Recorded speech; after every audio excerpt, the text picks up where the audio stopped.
동의 기반을 해서 동의를 하면은 다 오케이입니다. 나중에 잘못돼도 동의했잖아 라고 얘기를 합니다. 이유는 그렇지가 않아요. 동의에 기반한 것도 있고요. 그 다음에 여기 명시되어 있는 것처럼 동의에 기반하지 않은 것도 굉장히 많습니다. 계약의 이행, 법적 의무의 이행, 또 뭐 이익 보호라든지 정부 처리자에 해당되는 거에 정당한 이익이라든지 이런 많은 부분에 해당되는 거를 같이 허용을 해놓고 있습니다. 근데 우리는 어떻게 돼 있냐면 동의만 받으면 되도록 돼 있어요. 그리고 동의를 받고 나면 뭐든지 다 만사 오케이, 잘못이 하나도 없습니다. 아닙니다. 이유는 동의를 받았다 하더라도 정부 처리자에 해당되는 책임은 굉장히 많이 두고 있다, 이런 얘기입니다. 그래서 이런 부분에 해당되는 거를 개정할 필요가 있다라고 하는 걸 얘기를 하고 있다라고 하는 겁니다. 그 다음에 이제 앞서서 한 얘기들이긴 하지만 어떤 신용정보 회사들끼리 정부 주체의 동의 없이 이제 제공하는 거, 이게 이제 개정된 신용정보법이고, 앞서서 말씀드렸듯이 이제 뭐냐면 SNS에 해당되는 정보들, 뭐 이런 부분들은 이제 처리가 가능하다라고 하는 것들도 이제 포함하고 있다라고 하는 겁니다. 그 다음에 또 하나는 뭐냐면 제가 이제 우려를 갖고 있는 부분에 해당되는 게 보건의료에 해당되는 개인정보입니다. 일반적으로 보건의료에 해당되는 건요, 익명화가 불가능합니다. 혹시 드라마를 잘 보시는지 모르겠는데 저는 개인적으로 드라마를 좀 잘 보는 편인데요. 나이가 먹어서 그런지. 근데 거기 보면 의사가 나오는 거에 보면은요, 자기 애인을 만날 시간이 없다 그러면 뭘 보는 장면이 가끔 나오냐면 자기 그 뭐 남친이나 여친의 엑스레이 사진을 보고서 이게 나의 애인이야, 이런 장면이 나옵니다. 무슨 얘기냐면요, 바로 이런 소위 말한 개인정보, 의료정보에 관련되어 있는 건요, 가명 처리가 된다고 해서 가명 처리가 안 되는 겁니다. 익명 처리가 됐다라고 하는 건 이미 익명으로서의 정보 가치가 아예 없어지는 거고요. 그래서 적어도 개인 의료 정보에 관련되어 있는 것만큼은 뭐로 해야 되냐면 반드시 개인에 대한 동의를 받아야 된다라고 저는 생각을 합니다. 이 부분에 해당되는 건. 이게 제 생각이다라고 하는 걸 말씀드리겠습니다. 자, 이제 앞부분에 해당되는 거를 제가 무지하게 이제 서론을 좀 길었습니다. 자, 그럼에도 불구하고 그러면 어쨌든 마이데이터 사업이 의미가 있고 이걸 해야 되는데, 그럼 뭐를 해야 되면 좋겠느냐, 어떻게 하면 좋겠느냐, 그러면 이걸 때려치자, 뭐 제가 이렇게 얘기할 수는 없잖아요. 그러니까 그러면은 마이데이터 사업을 갖다가 제대로 좀 하려고 하면 어떻게 하면 좋겠느냐라고 하는 걸 몇 가지 적어본 겁니다.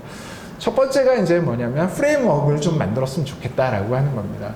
그래서 어쨌든지 간에 이런 소위 말하는 이제 프레임워크를 제대로 좀 작성을 해서 일종의 이제 기본 헌법 같은 역할을 하는 거죠. 이렇게 작성을 해서 거기에 기반해 가지고 뭔가를 만들어내야 된다라고 하는 거고요. 이런 것들은 뭐 예를 들어서 뭐 우리 이제 뭐 과기부도 있고, 그 다음에 방통위도 있고, 개인정보보호위원회도 있고, 그 다음에 또 뭐 이제 시민단체도 있을 거고, 산업계도 있을 거고, 이런 분들이 같이 모여서 프레임워크를 같이 짜면 될 거다라고 하는 생각이 됩니다. 그 다음에 이제 거버넌스 기구는 당연히 있어야 될 것 같고요. 그죠? 그래서 이제 이런 거버넌스 기구를 통해서 실제로 이제 여러 가지 것들을 갖다가 이제 문제점들을 이제 해결할 수 있는 것들을 체계를 이제 필요하다라고 하는 거고, 이제 뭐 외국 같은 경우에 이미 많이 있습니다. 이제 그런 예를 제가 이제 얘기를 좀 적어 놓은 거고요. 구체적인 원칙이나 정책, 절차, 뭐 이런 것들에 해당되는 걸 매뉴얼 내지는 가이드라인으로 만들었으면 좋겠다라고 하는 겁니다. 그 다음에 이제 제가 제일 오늘 이제 강조하고 싶은 것 중에 첫 번째가 바로 이 부분입니다. 마이데이터 허브라고 제가 표현을 해놨는데요. 사실은 플랫폼이라고 해도 상관이 없습니다. 뭐냐면 이거는 어떤 비즈니스 사업을 하려고 하는 사람을 대신해서, 저는 연구자라고 제가 써놨는데, 어쨌든 데이터의 보유기관, 아마 이제 주로 공공기관이 되겠죠. 이런 기관과 데이터 접근에 대해서 협의를 하고, 이제 개별 기업이 협의를 하는 게 아니고요. 사실은 여기에 이제 뭐냐면 이 소위 말한 이제 이 허브의 역할하는 플랫폼에 관련되어 있는 부분에 해당되는 걸 해야 된다라고 하는 거고요. 협의를 해야 되고, 데이터 보유기관의 법적 자문을 제공한다든지, 데이터 보유기관으로부터 데이터를 제공받아 안전하게 보유, 관리하고 연구자가 안전한 환경에서 데이터에 접근할 수 있도록 하는 역할을 해야 된다. 이제 이렇게 제가 이제 적어봤습니다. 데이터의 보유기관 사이의 어떤 조정이라든지 표준의 수립이나 품질의 관리, 데이터에 대한 보안, 데이터 연계 방법의 개발 등 역할을 수행을 해야 된다라고 하는 거고요. 그 다음에 표준화를 통한 통합 뷰어, 그 다음에 정보 주체의 개인정보의 이동 및 제공 내역을 제공한다든지 개인정보의 활용을 통한 서비스별 편익 및 위험 정보를 제공한다든지 이런 역할을 해야 된다라고 하는 겁니다. 이게 이제 대표적으로 공공기관이 해야 할 역할이고요. 이런 것들이 공공기관이 저는 깊숙하게 개입을 해야 되는데, 예를 든다라면 그런 기관이 이제 여기에 해당되는 데이터산업진흥원이라든지 아니면 인터넷진흥원이라든지 이런 정부기관들이 이걸 적극적으로 개입을 해서 해줘야지 이 사업이 제대로 굴러갈 수 있겠다라고 저는 생각을 합니다. 시간이 없다고 그러니까 제가 좀 넘어가야 되겠습니다. 자, 어쨌든 안전장치에 관련되어 있는 부분입니다. 어쨌든 전 과정에 걸쳐서 개인정보의 보호 및 보안을 위한 조치가 필요하다라고 했는데, 어쨌든 다른 것들은 뭐 다 아시는 내용이고 저는 반드시 해야 된다는 게 이 부분입니다. 비식별 조치 및 프라이버시 영향평가 수행이라고 되어 있는데, 제가 이렇게 했는데 쉽게 얘기하면 가명정보, 익명정보에 해당되는 영향평가만큼은 반드시 해야 된다, 이런 얘기입니다. 이거를 해야만이 됩니다. 근데 우리 현재 해당되는 법제에는 이런 것들에 해당되는 언급이 제대로 되어 있지 않아요. 그래서 이거를 반드시 하게 되면 실제로 마이데이터 사업을 하든 또는 다른 사업을 뭔가를 한다 하더라도 실제로 영향평가를 해보면 야, 이 부분에 해당되는 건 어떤 문제가 있다 라고 하는 걸 뒤에 가서 해서 나중에 조정을 할 수가 있습니다. 근데 이런 부분에 해당되는 거를 법률로서 정확하게 명시를 해놓지 않으면요, 그냥 유야무야가 된다는 겁니다. 그래서 이거를 반드시 해줬으면 좋겠다라고 하는 부분이고요. 그 다음에 이제 시간이 거의 다 됐다고 해서 이제 마지막으로 제가 이제 드리고 싶은 얘기입니다. 전반적으로 마이데이터 거버넌스 체계의 구축과 이를 위한 충분한 사회적 논의 필요. 제가 이렇게 이제 써놨는데요. 제가 왜 이 얘기를 하느냐라고 하는 거죠. 개인정보법의 예를 하나를 들어놓겠습니다. 저희가 시민단체에서 뭐냐면 해커톤, 4차 산업혁명회에서 개인정보에 관련해서 토론을 하자. 그래서 해커톤에도 맨 처음에 그거를 참여하겠느냐 말겠느냐 여기서 저는 해야 된다고 했어요. 물론 제가 가지는 않았지만 가서라도 적극적으로 얘기를 하자. 그 다음에 뭐냐면 정부안이 하나 만들어졌어요. 그래서 이제 인재근 의원이 대표 발의를 한 겁니다. 자, 그런데 정부안이 만들어졌는데도 문제는 뭐냐면 정부안이 만들어진 이후에는 공청회 내지는 토론회가 한 번도 없었어요. 그 의원실에서. 굉장히 넌센스인 거죠. 법이 하나 만들어지고 나면 그 법안에 해당되는 거에 내용을 디테일하게 우리가 검토할 수 있는 시간이 필요한데요. 그 전에는 몇 번의 토론을 해놓고 뭐냐면 우리는 충분하게 논의가 됐습니다. 시민단체도 다 오케이 했습니다. 이렇게 얘기하는 거예요. 시민단체 가서 제가 다 물어봤어요. 경실련뿐만이 아니고 다른 데 가서도 정말 충분하게 논의가 됐습니까? 그랬더니 10가지 중에 한 3가지 정도 논의했습니다. 이렇게 얘기를 하더라고요. 즉 그러면 그 이후에도 마찬가지다 이런 얘기죠.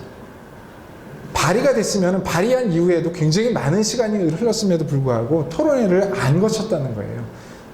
더 심각한 건 이거 개인적으로 제가 인재근 의원하고 친함에도 불구하고 토론회를 안 열었다는 겁니다. 저 인재근 의원하고 20년직이에요. 보좌관하고도 제가 20년직입니다. 제가 가서 얘기를 했는데도 토론회를 안 열어요. 정부가 맡고 있다는 얘기죠. 이게 넌센스라고 하는 겁니다. 하여튼 제가 좀 너무 이제 시간이 다 돼서 여기까지만 하겠습니다. 일단 여기까지 발표를 마치고요. 혹시나 뭐 질문 같은 게 계시면은 좀 한두 개 좀 받도록 하겠습니다. 예, 이상 마치겠습니다. 네. 쪽에 읽어보시고 진행해 주시면 될 것 같아요.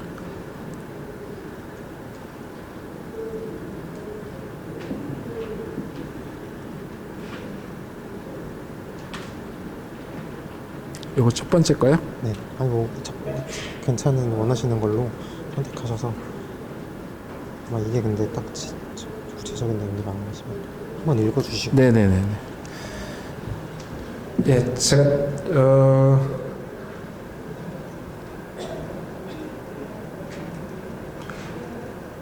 이렇게 왔습니다. 개인정보와 개인 데이터는 실질적으로 어떻게 다른가요? 예, 실질적으로 크게 다르지 않습니다. 예, 똑같습니다. 네네네.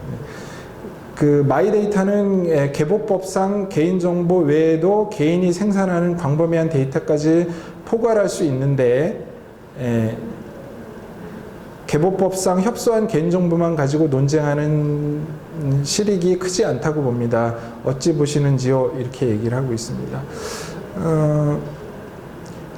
그래서 제가 이제 개인정보만 얘기를 한 게 아니고요. 이제 데이터에 관련돼 있는 신용정보법도 말씀드렸던 거고, 그 다음에 정보통신망법은 따로 말씀을 안 드렸던 게 뭐냐면, 개인정보법에 해당되는 게 일종의 정보통신망법을 기준으로 보면 개인정보보호법이 모법이에요. 그래서 이게 바뀌면은 정보통신망에 관련돼 있는 법은 자동으로 바뀌어야 됩니다. 그래서 이제 굉장히 많이 허용이 되는 이런 구조로 되어 있다라고 하는 거고요.